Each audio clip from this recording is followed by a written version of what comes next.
Hello friends, welcome to my YouTube channel health and knowledge. मेरा नाम सुमित कुमार है। दोस्तों आज हम बात करेंगे डीआरडीओ की लॉन्च करी हुई मेडिसिन 2DG के बारे में।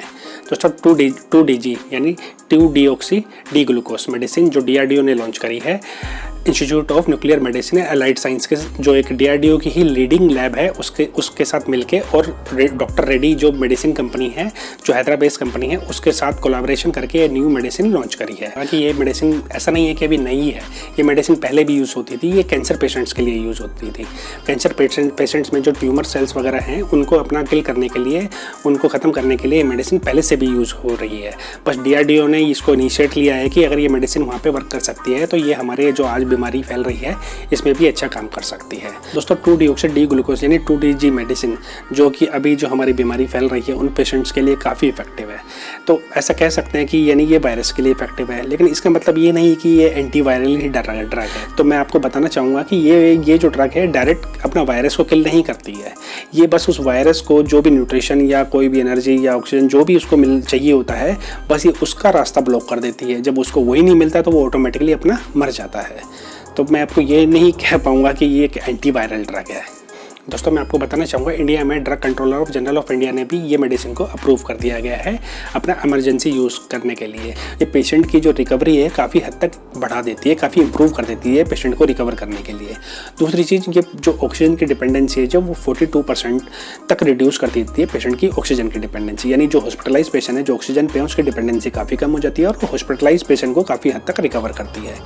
और मैं आपको बताना चाहूँगा कि ये इमरजेंसी यूज़ के लिए मेडिसिन ये नॉर्मली नहीं यूज करी जाती, ये बल्कि जो अदर जो मेडिसिन या वैक्सीन वगैरह जो ऑलरेडी जो पेशेंट यूज़ करता है उन्हीं के साथ यूज़ करी जाती है। दोस्तों अगर इसके ट्रायल की बात करें तो मैं आपको बताना चाहूँगा इसका ट्रायल अप्रैल 2020 में ही इनिशिएट कर दिया गया डीआरडीओ के द्वारा। मैं आपको बताना चाहूँगा institute of nuclear medicine and allied science के साइंटिस्ट ने और डीआरडीओ के साइंटिस्ट ने centre of cellular and microbiology biology जो अपना ऑर्गेनाइजेशन है उसके साइंटिस्टों ने मिलकर इस पर अपना काम करना शुरू किया और उसकी जाँच में देखा गया कि ये SARS-CoV-2 वायरस पर काफ़ी इफेक्टिव है और उसकी ग्रोथ को काफ़ी हद तक रिड्यूस कर रही है। जो फर्स्ट ट्रायल है उसके बेसिस पे जो भी उसके अच्छे रिजल्ट रहे हैं उसके बेसिस पे DCGI ने इसको सेकंड ट्रायल के लिए अप्रूवल दे दिया गया है जो कि मई 2020 में हुआ है। और मैं आपको बताना चाहूँगा ये 110 पेशेंट्स पे हुआ है और 2 पार्ट में हुआ है। एक पार्ट में 6 हॉस्पिटल में और दूसरे पार्ट में 11 हॉस्पिटल में हुआ गया है। और मैं आपको बताना चाहूँगा दोस्तों जो इस सेकंड ट्रायल का जो रिजल्ट निकल के आया उसमें देखा गया क्या पेशेंट्स की रिकवरी काफ़ी हद तक बढ़ रही है इस मेडिसिन की हेल्प से। और जो पेशेंट को जो सिम्टोमेटिक जो सिम्टम्स थे वो भी काफ़ी हद तक इम्प्रूव हो रहे हैं। और यही सब रिजल्ट देख के DCGI ने इसको थर्ड ट्रायल के लिए भी आगे अप्रूवल दे दी गई है। दोस्तों इसका जो थर्ड ट्रायल है वो नवंबर 2020 में 27 हॉस्पिटल्स में अपना ऑर्गेनाइज किया गया है जो अदर स्टेट्स में। और इसके थर्ड ट्रायल के दोस्तों रिजल्ट में निकल के आया कि पेशेंट में काफ़ी हद तक इसको पेशेंट की जो रिकवरी है वो काफ़ी हद तक इम्प्रूव हो रही है और जो पेशेंट की जो ऑक्सीजन पर डिपेंडेंसी है वो 42% तक इसकी कम हुई है। तो इसके ओवरऑल रिजल्ट में देखा गया ये जो पेशेंट्स हैं जो आज के टाइम में जो बीमारी को सफ़र कर रहे हैं उनके लिए बहुत ज़्यादा इफेक्टिव है। दोस्तों अगर इसकी मोड ऑफ एक्शन की ये मेडिसिन कैसे काम करती है तो अगर इसको मैं शॉर्ट में बताना चाहूँ तो आपको मैं बताना चाहूँगा कि ये जो वायरस होता है जो सेल के अंदर एंटर करता है वो उसको मल्टीप्लाई करने के लिए अपना न्यूट्रिशन की ज़रूरत होती है। तो ये जो मेडिसिन होती है ये सेल के चारों तरफ अपना इसमें एक्यूमुलेट इकट्ठी हो जाती है और जो वायरस को जो भी न्यूट्रिशन मिलता है बाहर से वो उसको ब्लॉक कर देती है। और जो वायरस को जब न्यूट्रिशन नहीं मिल पाता, एनर्जी नहीं मिल पाती जिसके कारण वो रेप्लिकेट नहीं कर पाता और वो वहीं पे वही अपना सेल डेथ होनी स्टार्ट हो जाती है जिसे हम नेक्रोसिस भी कहते हैं। दोस्तों अगर इसको थोड़ा सा साइंटिफिक वे में अगर समझने की कोशिश करें तो मैं आपको बताना चाहूँगा जैसे कि इस मेडिसिन का नाम है 2-डीऑक्सी डी ग्लूकोस। यानी कि ये जो इसका केमिकल स्ट्रक्चर है वो ग्लूकोज का बिल्कुल सिमिलर है, लेकिन इसका नाम है 2-डीऑक्सी यानी ऑक्सीजन इसमें से हटा दिया गया है और उसकी जगह पे हाइड्रोजन लगा दिया गया है जैसा कि आप स्ट्रक्चर में देख पा रहे होंगे। तो इसका जो मॉलिक्यूलर फॉर्मूला है वो ऑलमोस्ट सिमिलर है, लेकिन थोड़ा सा चेंजेस करने की वजह से वो वायरस पर काफ़ी इफेक्ट आता है। तो मैं आपको बताना चाहूँगा कि नॉर्मली जो हमारी बॉडी में ग्लूकोज अब्जॉर्ब होता है और वो कई केमिकल रिएक्शन से होकर गुजरता है और हमारी बॉडी में एनर्जी प्रोड्यूस करता है जिसको हम ग्लाइकोलाइसिस साइकिल भी कहते हैं, ग्लाइकोलाइसिस प्रोसेस भी कहते हैं, जो ग्लूकोज को यूज़ करता है और अपना एनर्जी प्रोड्यूस करता है। जो क्रेब साइकिल इस टाइप की कुछ साइंटिफिक या बायोलॉजिकल साइकिल्स होती हैं उससे होते हुए गुजरता है और एनर्जी प्रोड्यूस करता है।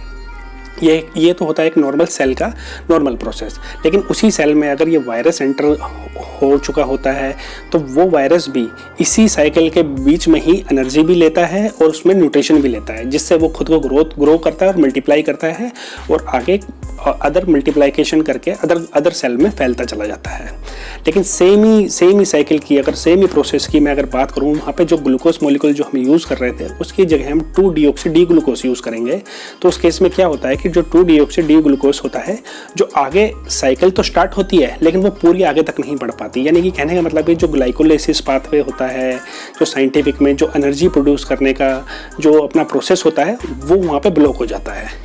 जिसके कारण क्या होता है कि जो सेल को है ना एनर्जी नहीं मिल पाती, ना ही उसको न्यूट्रिशन मिल पाता, और उसी सेल में जो वायरस प्रेजेंट है उसको भी ना एनर्जी मिल पाती ना न्यूट्रिशन मिल पाता।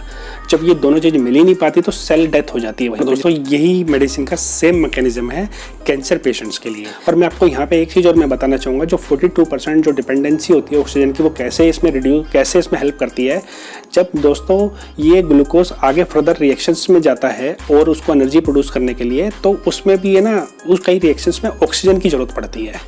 तो जब वो रिएक्शन ही नहीं आगे बढ़ी तो ऑक्सीजन की जरूरत ही नहीं पड़ी। तो जब जो ऑक्सीजन की जरूरत ही नहीं पड़ी तो जो ऑक्सीजन जो वहाँ पे यूज़ होती थी वो नॉर्मल बॉडी में नॉर्मली यूज़ होने लग गई है। तो आप कह सकते हैं कि जब हमारी वहाँ पे अगर ऑक्सीजन बची है तो वो ऑक्सीजन हमारी नॉर्मल बॉडी में यूज़ हो रही है। इसके साइड इफेक्ट की बात करें तो अभी तक इसकी कोई ऐसी स्टडी नहीं आई कि इसके क्या साइड इफेक्ट हैं। और मैं आपको बताना चाहूँगा, जो डायबिटीज़ पेशेंट है, जो कार्डियक से रिलेटेड, जो काफ़ी हार्ट रिलेटेड काफ़ी डिजीज़ हैं जिनको, या फिर कोई रेस्पिरेटरी डिजीज़ है, उनके ऊपर अभी तक कोई इस मेडिसिन की कोई भी स्टडी नहीं आई है जिससे ये पता लगे सके कि ये मेडिसिन उन पे क्या साइड इफेक्ट करेगी और क्या इसको बेनिफिट पहुंचाएगी। तो मैं आपको बताना चाहूँगा कि कभी भी ये मेडिसिन का अगर मतलब लेने की अगर ट्राई करें या डॉक्टर के थ्रू, तो डॉक्टर को एक बार ज़रूर कंसल्ट करें और डॉक्टर को ये अपनी बीमारी ज़रूर बताएं, ताकि है ना डॉक्टर आपको ये बीमारी देके अपना आप उसके अकॉर्डिंग आपको गाइड करेगा कि आपको ये मेडिसिन लेनी चाहिए कि नहीं लेनी चाहिए। क्योंकि ये जो मेडिसिन है ना, ये एक तरह के पाउडर फॉर्म में अवेलेबल होती है। एक सैचेट होते हैं जो उसके फॉर्म में अवेलेबल होती है, जैसे कि आपने कैल्शियम के सैचेट हो गए या ग्लूकोज के सैचेट हो गए, ये उसके फॉर्म में अवेलेबल होती है।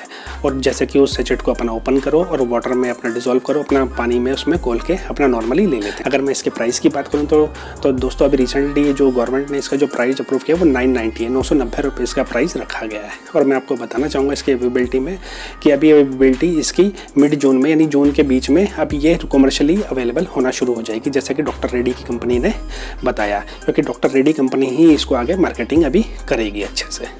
इनकी जो अपना डोजेस फ्रिक्वेंसी रहती है ये BID रहती है, यानी दिन में 2 बार लेनी होती है, जो 5 to 7 डेज़ के लिए प्रिस्क्राइब करी जाती है डॉक्टर द्वारा।